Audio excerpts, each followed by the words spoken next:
나누겠습니다.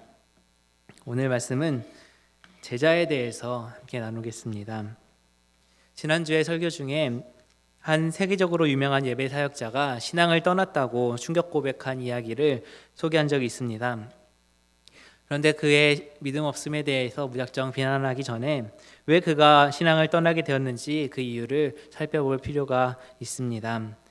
그는 기독교 신앙 내부에 수많은 모순과 부조리가 있지만 아무도 이런 문제를 대면하려 하지 않는 모습에 대해서 회의가 들어서 신앙을 잃게 되었다고 말합니다. 그렇습니다. 오늘 말씀에서 더 읽지는 않았지만 마지막 34절, 35절에 나오는 것처럼 그는 교회가 맛을 잃은 소금과 같다고 여겨졌기 때문입니다. 참으로 안타까운 일입니다. 오늘 본문 말씀을 통하여서 예수님의 제자가 된다는 것이 어떤 의미인지에 대하여 함께 생각해 보기를 원합니다. 우리는 구원받은 자입니다. 우리가 구원을 받기 위하여 어떤 공로를 세워야 하거나 할 필요도 없었고 그렇게 할 수도 없음은 성경에서 분명히 가르치는 진리입니다. 구원은 오직 하나님의 은혜를 통하여서 믿음을 통해 하나님께서 선물로 주시는 것이지 우리가 행한 일에 당연한 대가로 오는 것이 아닙니다. 이것이 기독교가 다른 모든 종교와 구별되는 가장 큰 특징 중에 하나이고 결코 타협할 수 없는 진리입니다.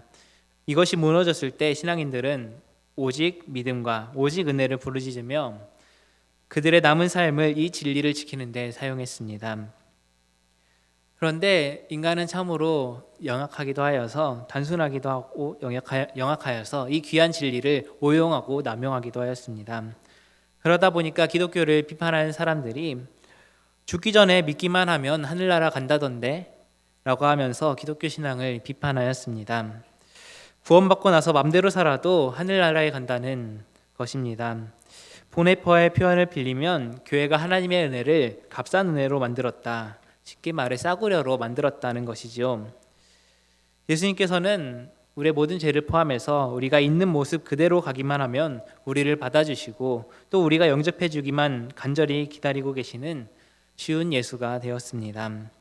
그래서 예수님께서는 나의 필요 때문에 내 삶에 들어오신 분이고 내가 딱히 필요를 느끼지 못하면 내 삶에 굳이 필요하지 않는 분이라고 된 것입니다.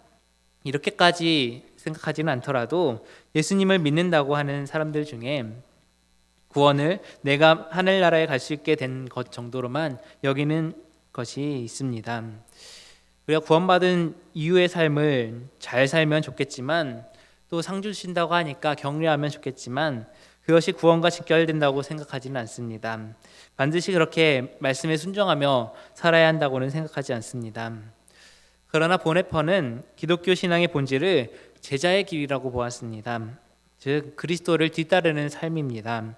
말로만이 아니라 실제적인 삶으로서 예수님을 그대로 따르는 것입니다. 그렇기 때문에 우리 모든 신앙인들은 크리스천은 나는 진정 주님의 제자인가? 라는 질문에 대답해야 합니다. 그렇다면 예수님의 제자로 산다는 게 무엇일까요? 예수님께서는 오늘 말씀 속에서 특이하게 어떤 사람은 내 제자가 될 수 없다고 3번씩이나 강조하며 말씀하셨습니다. 그래서 그 이야기를 자세히 살펴보겠습니다. 먼저 오늘 말씀을 보시면 수많은 무리가 예수님과 함께 가고 있는 모습을 볼 수 있습니다.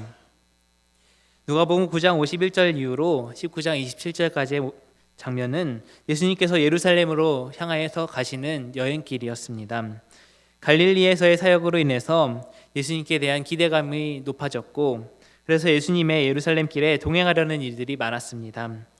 예루살렘 여정에 처음부터 예수님을 따르겠다고 하는 사람들이 모여들기 시작하였고 또 여정 중에서는 예수님께서 행하신 일들과 예수님의 말씀으로 인하여서 그 무리의 수는 점점 더 늘어났습니다. 동참하는 사람의 숫자가 많다는 것은 그만큼 예수님의 힘이 파급력이 대단하다는 것이겠지요.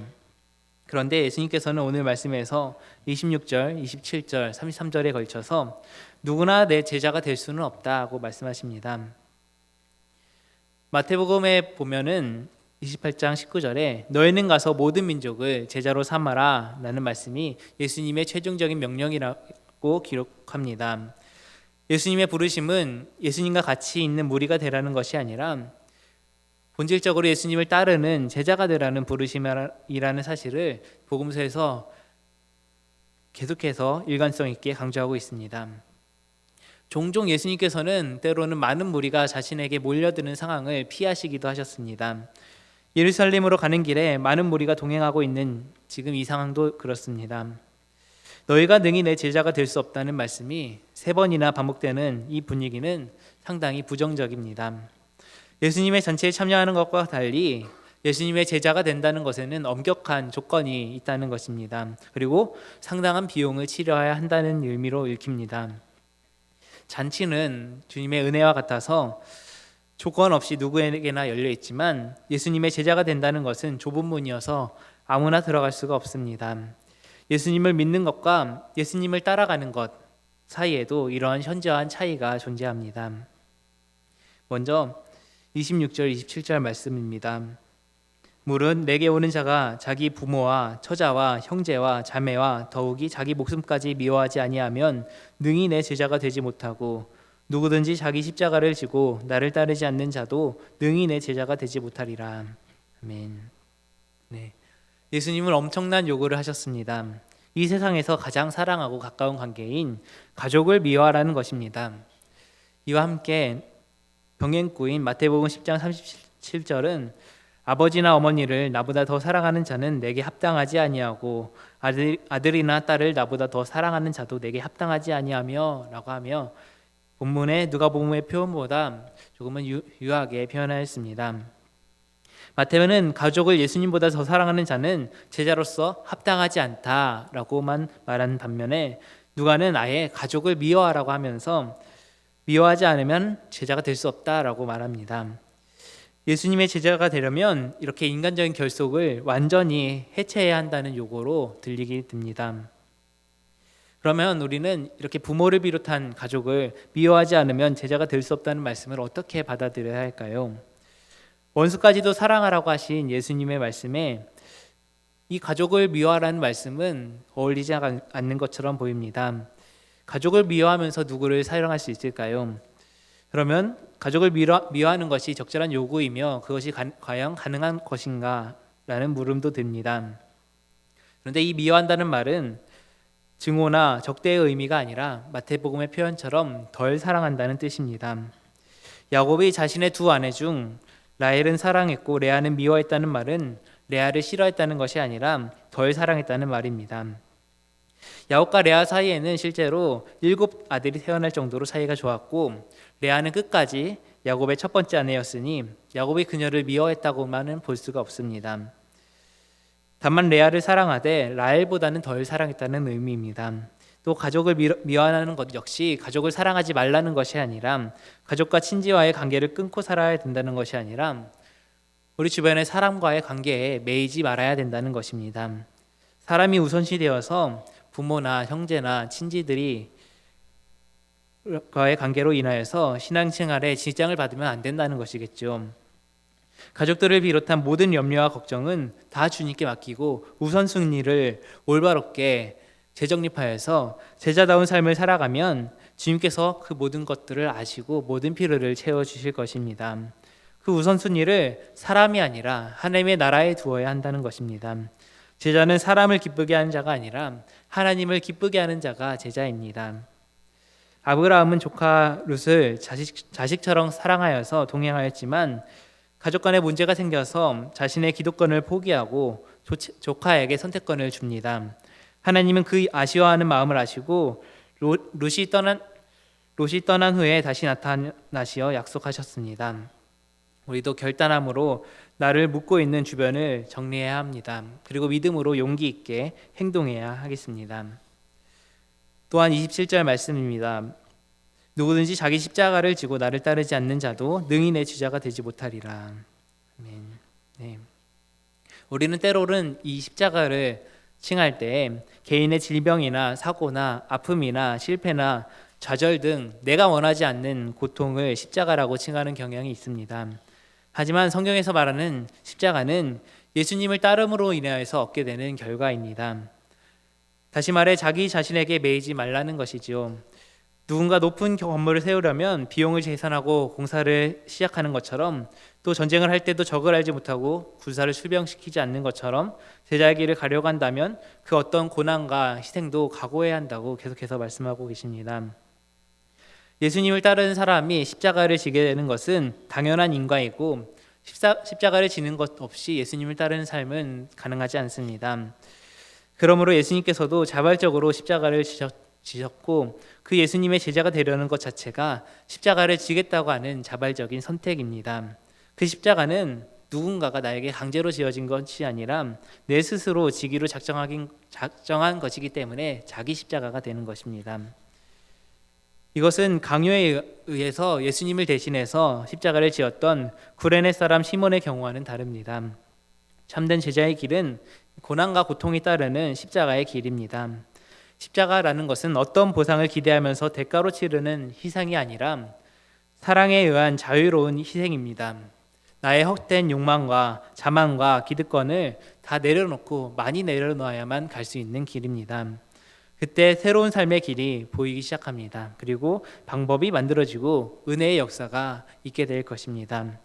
그렇기 때문에 십자가를 지는 일은 무엇으로도 비교할 수 없는 결국에는 기쁨이 되는 일입니다. 20세기 초반에 3대 성인으로 간디와 슈바이처와 함께 뽑히는 사람이 있습니다. 바로 일본의 그리스도인인 카가와 도요이코라는 사람입니다.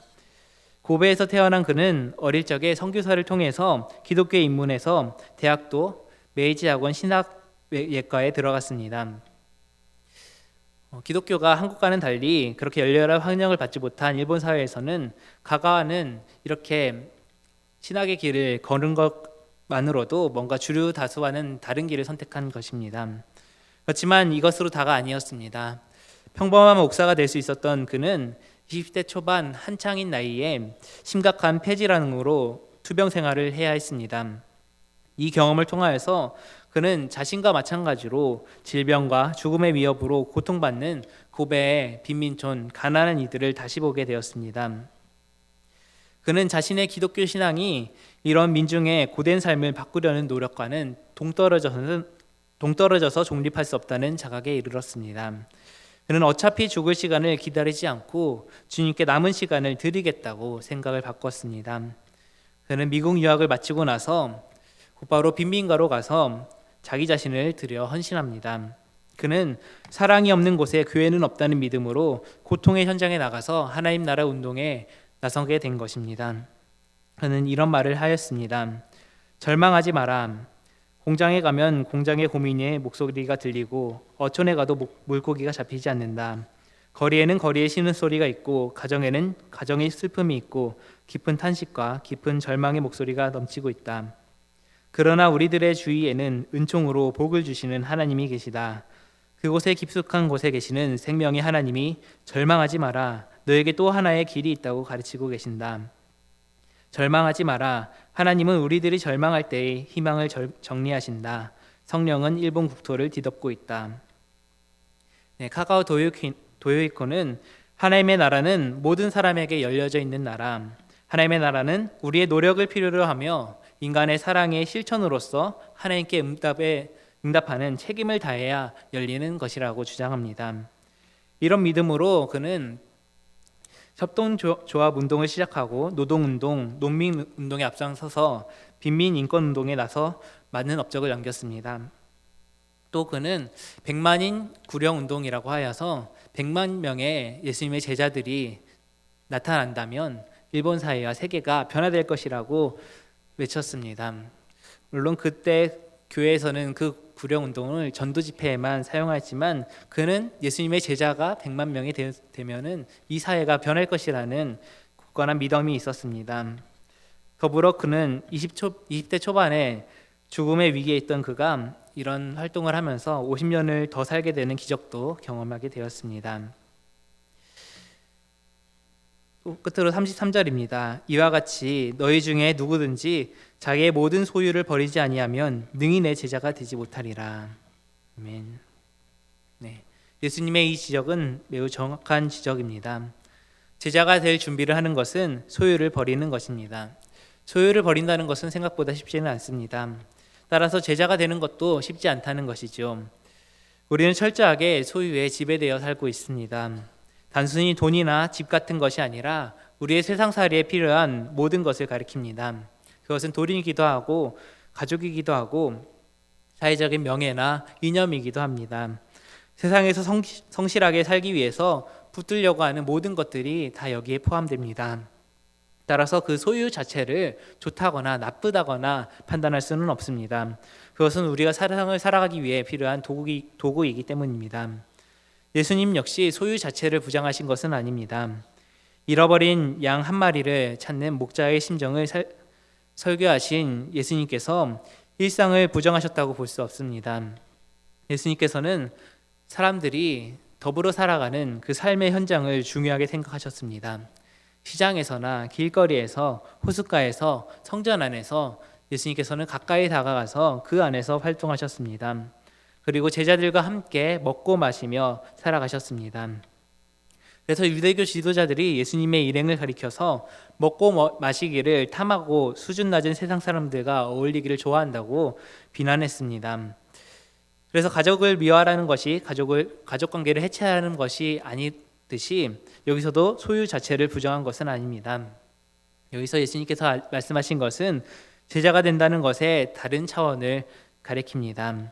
그 다른 차원을 모르는 사람은 결국 예수님께 실망하고 낙심할 수밖에 없습니다. 예수님께 왔다가 실망해서 돌아간 사람들의 모습을 보시면 그들은 예수님을 통해서 자신을 그럴듯하게 보이려고 했고 종교적인 만족을 얻어보려고 했습니다. 또 어떻게 하면 영생을 얻을 수 있겠습니까? 하면서 종교적인 태도를 취하였지만 결국 예수님의 말씀에 낙심하고 돌아갔습니다. 오늘 우리의 모습을 이 점에서 살펴보시기 바랍니다. 우리가 교회에 나오는 이유가 무엇일까요? 만약에 그것이 그저 복받기 위한 것이라고만 한다면, 그것이 세상적인 복이라면 그 방향은 잘못된 것이라고 할 수 있겠습니다. 또한 우리의 마음의 위로만을 위한 것이라면 그것 또한 마찬가지입니다. 외로워서 사람을 만나기 위해서 그것도 필요한 것이지만 그것만이 아닙니다. 그런 요소들이 교회에서 하나의 종교 현상으로는 나타날 수 있지만 그것이 신앙의 본질은 아니라는 것입니다. 그 어느 것 하나에만 머물러 있다면 곧 실망하게 된다는 것이죠. 이 제자가 된다는 것은 영원한 생명이 예수님께 있다는 사실을 믿고 예수님과 나의 운명을 같이 하겠다는 결단이자 희망입니다. 이것은 소유와는 전적으로 다릅니다. 소유의 길은 내가 노력해서 뭔가를 이루는 것으로 나의 삶의 만족을 얻지만, 제자의 길은 일방적으로 예수님께만 관심을 가지고 예수님께만 집중함으로써 생명을 얻는 것입니다. 이런 길을 가는 사람은 나에게 무슨 일이 일어나는지에 대해서 관심이 없습니다. 세상으로부터 인정받든 그렇지 않든 상관하지 않습니다. 예수님께 일어난 사건들과 비교해 볼 때 그런 것들은 정말 별것 아니라는 사실을 우리가 이미 알고 있기 때문입니다. 죽음까지도 예수님의 부활의 사건 앞에서 아무것도 아니라는 사실을 받아들이고 믿기 때문입니다. 이런 제자의 길이 과연 우리에게 가능할까요? 그래서 세상살이에 필요한 모든 소유의 문제는 상식적인 차원에서 대략적으로 처리해만 버리고 제자의 삶에 세세하게 집중할 수 있을까요? 다른 한편으로는 이 소유의 길과 제자의 길을 동시에 가려는 모습이 있을 수 있습니다. 이런 점에서 우리의 신앙생활은 한 번의 은혜의 경험과 결단으로만 끝나는 것이 아니라 죽을 때까지 제자의 길을 가는 수행의 연속입니다. 제자의 삶을 살고자 고백하신 분들은 참된 제자의 모습이 어떤지 우리가 말씀을 통해서 다시 한번 살펴보시기 바랍니다. 그리고 다시 한번 생각해 보시기 바랍니다. 우리 하나님께서 약속하신 나라는 하늘 하나님께서 통치하시는 나라입니다. 나 혼자 구원받고 천국에 가는 것으로 끝나는 것이 아니라 내 주변의 사람들이 천국의 가치를 모른다면 그것을 알려주고 또 함께 그 나라를 이뤄나가는 것입니다. 또 주님의 제자라면 주님께서 약속하신 것을 바라보시기 바랍니다. 우리가 진정한 하나님의 나라를 바라보며 그 예수님을 바라보시고 그 예수님의 제자로서 이 땅의 삶을 살아가는 저 여러분들 다 되시기 바랍니다. 함께 기도하겠습니다. 주님, 오늘도 말씀하여 주시고 깨닫게 하여 주심에 감사드립니다. 우리가 주님께 헌신하겠노라고 다짐하며 나왔지만 그것이 혹시 나의 욕심 때문이지 아니었는지 예수님께서 말씀하신 그 기준에 부합하여 나를 다시 한번 살펴봅니다. 주님께서는 이러이러한 사람은 주님의 제자가 될 수 없다고 우리에게 이미 가르쳐 주셨습니다. 주님, 우리가 주님보다 더 사랑하는 것이 있다면 그것을 내려놓고 주님을 더욱더 사랑하게 하여 주시옵소서. 주님의 뜻을 따르지 못하고 있다면 주님의 뜻을 따를 수 있도록 주님이 우리의 생각과 길을 열어 주시옵소서. 나의 소유를 더욱더 소중히 여기느라 주님께서 맡겨주신 사명에 소홀히 하고 있다면 주님, 저의 삶을 온전한 길로 인도하여 주시고 매일매일 주님께서 말씀하여 주시는 그 말씀을 붙잡으며 주님을 찬양하며 기도함으로써 주님의 뜻을 매일매일 새롭게 새기며 그 뜻대로 나아갈 수 있는 힘을 매일 얻을 수 있도록 주님 도와주시옵소서. 그리하여 우리를 통하여서 우리 주변과 또한 세상 가운데 하나님의 나라를 이뤄갈 줄 믿습니다. 그 길 가운데 우리를 사용하여 주시옵소서. 이 모든 말씀 예수님의 이름으로 기도합니다. 아멘. 찬송가 453장 부르면서 봉헌 드리겠습니다.